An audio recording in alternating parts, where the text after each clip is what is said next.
ठाकुर जी की सेवा। धार्मिक मॉरल कहानी। आज कई महीनों की कोशिश के बाद शारदा अपने पति को मथुरा वृंदावन ले जाने के लिए तैयार कर पाई थी। आदित्य को ऑफिस से छुट्टी ही नहीं मिलती थी। बहुत कोशिश करके छुट्टी मिली भी थी, लेकिन जाने से एक दिन पहले रात के 2 बजे तक लैपटॉप पर काम करते रहे। सुबह सुबह जल्दी उठकर भी मेल करने बैठ गए। शारदा सुबह जल्दी उठकर तैयार हो गई। उसने अपनी छोटी सी बेटी स्नेहा को भी तैयार कर लिया। फिर आदित्य के पास आई। शारदा, आप अभी तक काम में ही लगे हैं, कब तैयार होंगे, कब स्टेशन पहुंचेंगे? ट्रेन छूट जाएगी। आदित्य ने घड़ी देखी, 4:30 बजे थे। आदित्य, अरे अभी तो बहुत टाइम है। नई दिल्ली स्टेशन पहुंचने में आधा घंटा ही लगेगा। चिंता मत करो। पूरी रात में आदित्य केवल 2 घंटे ही सो पाया था। जल्दी से मेल करके नहाने चला गया। जल्दी से तैयार हो गया, देखा तो घड़ी में 5:30 बज चुके थे। आदित्य, शारदा, मैं कैब बुक कर रहा हूँ, तुम दोनों जल्दी से नीचे आ जाओ। तीनों कैब से नई दिल्ली स्टेशन पहुंचे, लेकिन सुबह सुबह इतनी भीड़ थी कि कैब ने 2 किलोमीटर पहले ही उतार दिया। जाम लग रहा था। वहां से बैग लेकर स्टेशन पहुंचे तो देखा ट्रेन छूट गई। ये देखकर शारदा को गुस्सा आ गया। शारदा, क्या फायदा हुआ? छुट्टी ली फिर भी ऑफिस का काम करते रहे। कहीं जाना हो तो ऑफिस वाले पीछा ही नहीं छोड़ते। एक काम करो, मुझे घर छोड़ दो और ऑफिस चले जाओ। आदित्य, ओह गुस्सा मत हो, नेक काम के लिए जा रहे हैं। ये सब परेशानियां आती रहती हैं। एक काम करते हैं, बस से चलते हैं। तीनों कैब से बस अड्डे पहुंच जाते हैं। वहां मथुरा के लिए यूपी रोडवेज की एक बस में चढ़ जाते हैं। सीट तो मिल जाती है, लेकिन बस की कंडीशन इतनी खराब थी कि लग रहा था पता नहीं कैसे मथुरा पहुंचेगी। तीनों बस में बैठ गए। करीब 1 घंटे इंतजार करने के बाद बस भर गई और चल दी। बस की स्पीड से ऐसा लग रहा था जैसे शाम तक मथुरा पहुंचा देगी। आदित्य, कंडक्टर साहब, कब तक पहुंचेंगे मथुरा? कंडक्टर, 3.5 घंटे लगेंगे। तीनों बैठे बैठे परेशान हो रहे थे। शारदा, थोड़ा सा काम छोड़ देते तो ट्रेन पकड़कर अब तक पहुंच जाते। डबल किराया भी लग गया और गर्मी में परेशान हो रहे हैं वो अलग से। आदित्य, अब बस भी करो, किसी तरह पहुंच जाए बस। मंदिर में दर्शन करने जा रही हो, शांत मन से चलो। बस को चले अभी केवल 1 घंटा ही हुआ था कि मेन हाईवे से गाड़ी एक और मुड़ गई। देखा तो सामने एक ढाबा था। ढाबे पर बस रुकने से और लेट हो जाएंगे, लेकिन कर भी क्या सकते थे। तीनों नीचे उतरकर सामने पड़ी मेज कुर्सी को देखकर उस पर बैठ गए।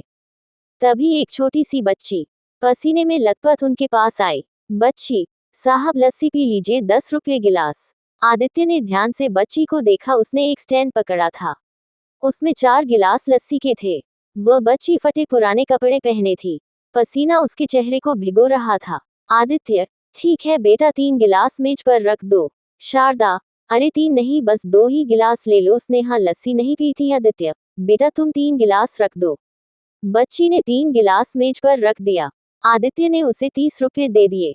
पैसे लेकर वह बच्ची चल दी। आदित्य ने उसे रोका। आदित्य, रुको बेटी, ये 1 गिलास तुम्हारा है, बहुत गर्मी है, तुम लस्सी पी लो। बच्ची, नहीं साहब, मैं नहीं पी सकती। मैं ऐसा करती हूँ, आपके 10 रुपये वापस कर देती हूँ। आदित्य, नहीं, पैसों की जरूरत नहीं, तुम पी लो। तुम्हारे मालिक को तो पैसों से मतलब है ना। बच्ची, नहीं साहब, अगर उसने मुझे यहाँ खाली खड़े देख लिया तो बहुत मारेगा। जब भी बस आती है हमें भाग भाग कर लस्सी बेचनी पड़ती है। आदित्य, कुछ नहीं होगा, मैं उससे बात कर लूंगा। शारदा, रहने दो ना, क्यों उसके पीछे पड़े हो, हमें इससे क्या मतलब। आदित्य, ध्यान से देखो, ये हमारी स्नेहा से 1 या 2 साल बड़ी होगी, लेकिन किस्मत की इस उम्र में इतनी मेहनत कर रही है। बच्ची चुपचाप जल्दी जल्दी लस्सी पीने लगी। आधा गिलास पीकर उसने कहा, बच्ची साहब, मेरा छोटा भाई वहां पेड़ के नीचे बैठा है, आप कहें तो ये लस्सी मैं उसे पिला दूं। आदित्य, तुम ये लस्सी पी लो और ये चौथा गिलास उसे दे आना, मैं इसके भी पैसे दे दूंगा।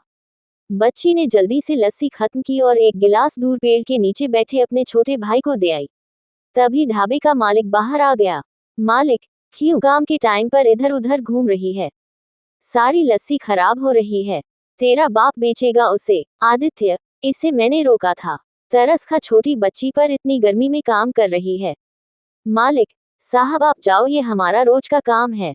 इसका भाई भी नखरे करता था, मैंने हाथ पैर तोड़ दिए, अब बैठकर भीख मांगता है। आदित्य को बहुत गुस्सा आया, लेकिन वह पत्नी और बच्ची के कारण चुप रह गया। बच्ची, मालिक गुस्सा मत करो, मैं अभी लस्सी बेच देती हूँ। दोनों चले गए। आदित्य ने फोन पर किसी से बात की। कुछ ही देर में उस इलाके के पुलिस इंस्पेक्टर 4 पुलिस वालों के साथ वहां आ गए। बच्चों से काम करवाने के कारण ढाबे के मालिक को गिरफ्तार कर लिया। बच्ची साहब, ये क्या किया आपने, हमारी रोजी रोटी ही छीन ली। अब तो लगता है हम भूखे मर जाएंगे। शारदा को कुछ समझ नहीं आ रहा था कि ये सब क्या हो रहा है। आदित्य ने बच्ची और उसके भाई को अपने साथ बस में चढ़ा लिया। 3 घंटे बाद बस मथुरा पहुंच गई। मथुरा पहुंचकर आदित्य ने पता किया, एक अनाथ आश्रम में बच्ची और उसके भाई को जगह मिल गई, जहां दोनों पढ़ भी सकेंगे और रहना खाना सब आश्रम की ओर से होगा। वहां जाते ही आश्रम की ओर से दोनों को नए कपड़े मिल गए। वहां से निकलते समय बच्ची ने आदित्य के पैर पकड़ लिए। बच्ची साहब, आपका बहुत शुक्रिया, वहां बहुत मार पड़ती थी। आदित्य बेटा, यहाँ मन लगा कर पढ़ना, वैसे मैं तुम दोनों से मिलने आता रहूंगा। वहां से बाहर निकले तो शारदा ने कहा, शारदा अब तो सारे मंदिर भी बंद हो गए, शाम को ही खुलेंगे, फिर घर वापस जाने में बहुत देर हो जाएगी, आना ही बेकार हो गया, बिना दर्शन करे जाना पड़ेगा। आदित्य तुम्हें कुछ समझ नहीं आया, भगवान के आदेश से हमें ये पुण्य काम करना था, इसीलिए ट्रेन छूटी, इतने कष्ट उठाए। शारदा हाँ, ये तो मैंने सोचा ही नहीं, ठाकुर जी के स्वरूप में सेवा का मौका दें, ये कोई नहीं जान सकता। आदित्य चलो कुछ खा लेते हैं, और दिल्ली की बस भी तो पकड़नी है। तीनों वापस दिल्ली की ओर निकल जाते हैं। आदित्य बेटा, तुम 3 गिलास रख दो। बच्ची ने 3 गिलास मेज पर रख दिया। आदित्य ने उसे 30 रुपए दे दिए। पैसे लेकर वह बच्ची चल दी। आदित्य ने उसे रोका। आदित्य रुको बेटी, ये 1 गिलास तुम्हारा है, बहुत गर्मी है, तुम लस्सी पी लो। बच्ची नहीं साहब, मैं नहीं पी सकती, मैं ऐसा करती हूँ आपके 10 रुपये वापस कर देती हूँ। आदित्य नहीं, पैसों की जरूरत नहीं, तुम पी लो, तुम्हारे मालिक को तो पैसों से मतलब है ना। बच्ची नहीं साहब, अगर उसने मुझे यहाँ खाली खड़े देख लिया तो बहुत मारेगा। जब भी बस आती है हमें भाग भाग कर लस्सी बेचनी पड़ती है। आदित्य कुछ नहीं होगा, मैं उससे बात कर लूंगा। शारदा रहने दो ना, क्यों उसके पीछे पड़े हो, हमें इससे क्या मतलब। आदित्य ध्यान से देखो, ये हमारी स्नेहा से 1 या 2 साल बड़ी होगी, लेकिन किस्मत की इस उम्र में इतनी मेहनत कर रही है। बच्ची चुपचाप जल्दी जल्दी लस्सी पीने लगी। आधा गिलास पीकर उसने कहा, बच्ची साहब, मेरा छोटा भाई वहां पेड़ के नीचे बैठा है, आप कहें तो ये लस्सी मैं उसे पिला दूं। आदित्य तुम ये लस्सी पी लो और ये चौथा गिलास उसे दे आना, मैं इसके भी पैसे दे दूंगा। बच्ची ने जल्दी से लस्सी खत्म की और 1 गिलास दूर पेड़ के नीचे बैठे अपने छोटे भाई को दे आई। तभी ढाबे का मालिक बाहर आ गया। मालिक क्यों काम के टाइम पर इधर उधर घूम रही है, सारी लस्सी खराब हो रही है, तेरा बाप बेचेगा उसे। आदित्य इसे मैंने रोका था, तरस खा छोटी बच्ची पर, इतनी गर्मी में काम कर रही है। मालिक साहब आप जाओ, ये हमारा रोज का काम है। इसका भाई भी नखरे करता था, मैंने हाथ पैर तोड़ दिए, अब बैठकर भीख मांगता है। आदित्य को बहुत गुस्सा आया, लेकिन वो पत्नी और बच्ची के कारण चुप रह गया। बच्ची मालिक गुस्सा मत करो, मैं अभी लस्सी बेच देती हूँ। दोनों चले गए। आदित्य ने फोन पर किसी से बात की। कुछ ही देर में उस इलाके के पुलिस इंस्पेक्टर 4 पुलिस वालों के साथ वहां आ गए। बच्चों से काम करवाने के कारण ढाबे के मालिक को गिरफ्तार कर लिया। बच्ची साहब, ये क्या किया आपने, हमारी रोजी रोटी ही छीन ली, अब तो लगता है हम भूखे मर जाएंगे। शारदा को कुछ समझ नहीं आ रहा था कि ये सब क्या हो रहा है। आदित्य ने बच्ची और उसके भाई को अपने साथ बस में चढ़ा लिया। 3 घंटे बाद बस मथुरा पहुंच गई। मथुरा पहुंचकर आदित्य ने पता किया, एक अनाथ आश्रम में बच्ची और उसके भाई को जगह मिल गई, जहां दोनों पढ़ भी सकेंगे और रहना खाना सब आश्रम की ओर से होगा। वहां जाते ही आश्रम की ओर से दोनों को नए कपड़े मिल गए। वहां से निकलते समय बच्ची ने आदित्य के पैर पकड़ लिए। बच्ची साहब आपका बहुत शुक्रिया, वहां बहुत मार पड़ती थी। आदित्य बेटा, यहाँ मन लगा कर पढ़ना, वैसे मैं तुम दोनों से मिलने आता रहूंगा। वहां से बाहर निकले तो शारदा ने कहा, शारदा अब तो सारे मंदिर भी बंद हो गए, शाम को ही खुलेंगे, फिर घर वापस जाने में बहुत देर हो जाएगी, आना ही बेकार हो गया, बिना दर्शन करे जाना पड़ेगा।